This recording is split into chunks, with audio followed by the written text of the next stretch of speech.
अमन की बेटी जूही महज 4 साल की है, लेकिन वो अभी से ही 14 साल बाद की प्लानिंग में जुटे हैं।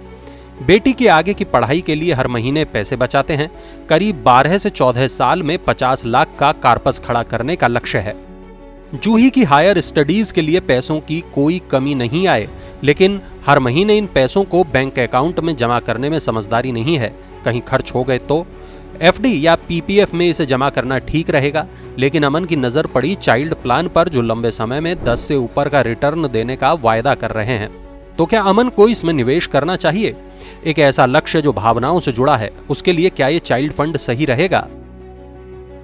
अमन जैसे पेरेंट्स के लिए ही म्यूचुअल फंड कंपनियां चाइल्ड स्कीम्स लाती हैं।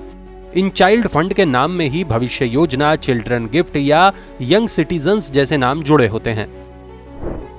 स्कीम के नाम के साथ चाइल्ड जोड़कर कंपनियां उन अभिभावकों को आकर्षित करती हैं जो बच्चों के लिए बचत करना चाहते हैं। इन्हें सॉल्यूशन ओरिएंटेड प्लान भी कहा जाता है, क्योंकि ये बच्चों के पढ़ाई और भविष्य के लिए पैसों को निवेश करने का सॉल्यूशन देती हैं। बाजार में करीब 11 कंपनियों के चाइल्ड फंड हैं।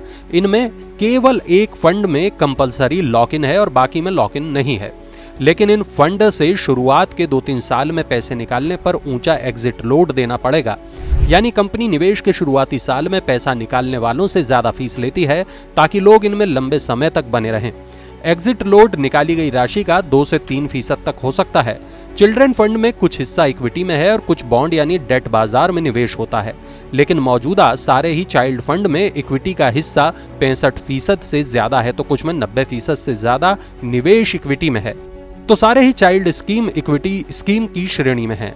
अब एक नजर रिटर्न्स पर डालते हैं। डीएसपी फ्लेक्सी कैप फंड ने 5 साल में 13.62% का रिटर्न दिया है। यूटीआई सीसीएफ इन्वेस्टमेंट प्लान का 5 साल का रिटर्न 12.48% रहा। टाटा यंग सिटीजन्स फंड का रिटर्न 10.87%।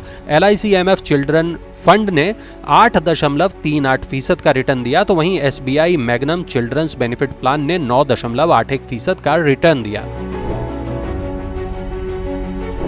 अगर 2017 में टाटा यंग सिटीजन्स फंड में 10,000 रुपए का लमसम निवेश किया होता तो वो 2022 में 16,761 रुपए के रिटर्न पर बैठा होता है। वहीं 2017 से हर महीने 1,000 रुपए की सिप की होती तो कुल निवेश होता 60,000 और इस पर रिटर्न के साथ निवेशक को मिलते 90,146 रुपए। तो रिटर्न के मामले में ये आपको इक्विटी म्यूचुअल फंड के आसपास का रिटर्न दे रहे हैं। 5 साल का इक्विटी फंड का रिटर्न भी 12 से 14% के आसपास का ही रहा है। मनी मंत्रा के फाउंडर विरल भट्ट की राय है कि जो निवेशक अनुशासित तरीके से निवेश करता है उसे बच्चों के लिए साधारण इक्विटी म्यूचुअल फंड ही चुनना चाहिए।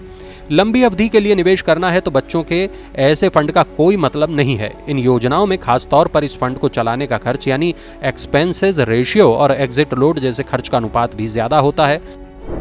चिल्ड्रन फंड का केवल एक ही मकसद है कि वो अपने नाम से आपकी भावनाओं को छूता है, न तो इसमें अलग से कोई गारंटीड रिटर्न है, न कोई विशेष जगह इनका निवेश। वहीं निवेश कर रहे हैं जहां इक्विटी या फ्लेक्सी कैप फंड निवेश करते हैं, फिर नाम को घुमाकर चिल्ड्रन फंड के जरिए छुआ जाए या फिर इक्विटी फंड में सीधे निवेश करें, फैसला आपका है।